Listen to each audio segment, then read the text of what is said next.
Snake bite दोस्तों एक ऐसी समस्या है जिससे पूरा विश्व जूझ रहा है। वेस्टर्न वर्ल्ड की बात करें तो अपने स्तर पर वो बहुत बड़े बड़े काम करते हैं लोगों को जागरूक करने का, from the very early stage of their life. जब वो स्टूडेंट होते हैं वहीं से लोगों में जागरूकता लाने का प्रयास किया जाता है। उनका एजुकेशन सिस्टम इस तरीके से विकसित किया गया है और लोग आगे चलकर भी समझदारी से ही काम लेते हैं। हम बात करते हैं हमारे देश की। हम एक ऐसे देश में रहते हैं जहां प्रतिवर्ष 60,000 से 1 लाख के बीच लोगों की मृत्यु होती है स्नेक बाइट से, लेकिन इसके बावजूद ना ये किसी बड़े खबर का हिस्सा बन पाता है, ना ही कोई media house in snake bites को एज अ बड़ा डिज़ास्टर दिखाने का प्रयास करता है। अगर किसी लोकल एरिया में स्नेक की बाइट होती भी है तो वहाँ का स्थानीय अखबार एक छोटी सी खबर चला देता है कि सर्पदंश से हुई महिला की मौत, तांत्रिक फरार, या विषधर ने बच्चे को डसा, मौत। इसके अलावा आप कहीं पर भी नहीं देखेंगे कि स्नेक बाइट एक नेशनल इशू बनकर सामने आए।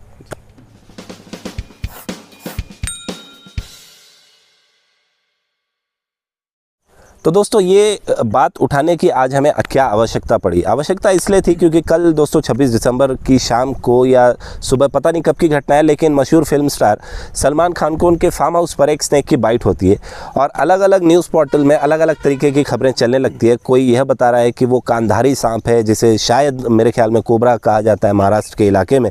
कुछ लोग कुछ बता रहे थे। कई मीडिया हाउसेस ने खबर चला दी। हम स्क्रीनशॉट्स भी अटैच कर रहे हैं। आप देखिए कि वहाँ लिखा हुआ है कि एक विषैले कोबरा ने काटा, फोटो में कोबरा भी लगा हुआ है। और बाद में ये पता चलता है दोस्तों कि वो एक नॉन वेनेमस रैट स्नेक था। पूरी घटना का जो बयान आया था सलमान खान जी के द्वारा वो लगा हुआ है, उसका स्क्रीनशॉट भी मैं आपको दिखा रहा हूँ। उनके मुताबिक घर पर सांप निकल आया था और उन्होंने एक बड़े स्टिक से उठाकर उसे दूर फेंकने का प्रयास किया, जिस दौरान उसने उन्हें बाइट कर लिया।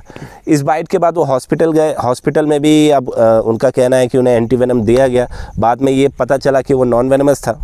तो न्यूज़ पोर्टल्स इस तरीके की खबर को काफ़ी समय से चलाते आए हैं। फिल्म स्टार्स के साथ कुछ घटना हो जाती है तो दिखाते ही रहते हैं। हमारा टॉपिक जो है आज का वो स्नेक बाइट को हाईलाइट ना करना, और जब एक मशहूर फिल्म स्टार के साथ ऐसी घटना होती है उस बाइट को, उस घटना को बड़ा सा करके दिखाना, ये आज का हमारा टॉपिक था। न्यूज़ पोर्टल्स दोस्तों हमेशा से ही इसी तरीके के काम करते हैं। हम किसी को डिफेम नहीं कर रहे हैं, लेकिन दोस्तों जो समस्या 60,000 से 1 लाख व्यक्तियों के लिए है वो एक व्यक्ति के लिए भी वैसी ही है।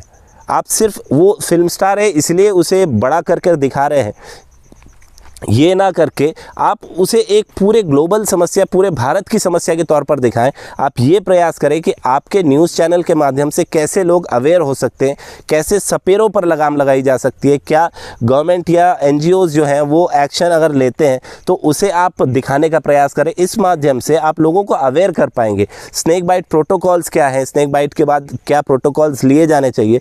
जिस तरीके से स्वच्छ भारत अभियान का चलता है, कुछ गाने वगैरह बनाए जाते हैं, किसी तरीके की अवेयरनेस चलाई जाती है, उसी तरीके से अगर स्नेक बाइट को लेके भी अवेयरनेस किया जाए तो संभवतः जो 60,000 से 1 लाख का आंकड़ा है वो कहीं ना कहीं 30,000 या उससे भी कम हो सकता है। जी, जैसे कि हर साल आपने देखा होगा कि रोड सेफ्टी के लिए भी कई सारे कार्यक्रम होते, प्रोग्राम होते, अवेयर किया जाता है कि एक्सीडेंट्स में मौतें जिन्हें उनका आंकड़ा कैसे कम किया जा सके। 2020 की बात की जाए तो नेशनल हाईवे में 1,20,000 से ज़्यादा घटनाएं हुई हैं, जिसमें से 48,000 की मौतें हुई हैं, 48 से 50,000 के बीच में।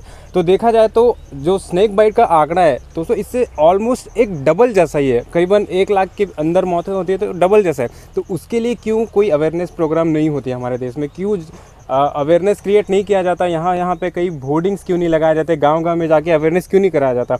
जबकि एक्सीडेंट जो होते हैं वो कहीं ना कहीं इंसानी जो ओवर स्पीडिंग करते हैं हमारी गलती ही रहती है कहीं ना कहीं, और सामने वाले की गलती रहती है। लेकिन स्नेक बाइट ऐसा होता है कि किसी इंसान को अगर वो सपोज़ खेती करता है या खेत में रहता है या ग्रामीण क्षेत्र में रहता है तो उसकी कोई गलती नहीं है, वो अपना सीधा जा रहा होता है, स्नेक अचानक से बाइट करता है और उसकी मौत हो जाती है। इंसान की बहुत कम गलती होती है देखा जाए तो।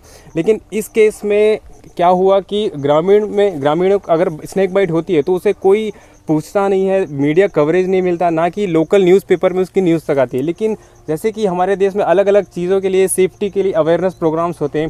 एक स्नैक बाइट के लिए भी अगर स्नैक बाइट के लिए प्रोग्राम होता है, अवेयरनेस प्रोग्राम होता है, छोटे जगह से लेके बड़े बड़े जगह तक भी होता है, तो कहीं ना कहीं जो आंकड़ा है, जो रोड एक्सीडेंट्स का भी आंकड़ा है, उससे भी ज़्यादा स्नैक बाइट का आंकड़ा है, वो कहीं ना कहीं कम हो सके। और हमारे जैसे और जो स्नैक सेवर हैं, वो भी इसलिए इस फील्ड में आते हैं क्योंकि वो अवेयर कर सके, स्नैक को रेस्क्यू कर सके सेफली इंसानों के घर से, और जो स्नैक बाइट का आंकड़ा है उसे कम कर सके। अगर आप किसी भी स्नैक सेवर से पूछेंगे तो उनका ध्येय एक ही होता है दोस्तों, उनका उद्देश्य एक ही होता है, सांपों को लोगों से बचाना और लोगों को सांपों से बचाना।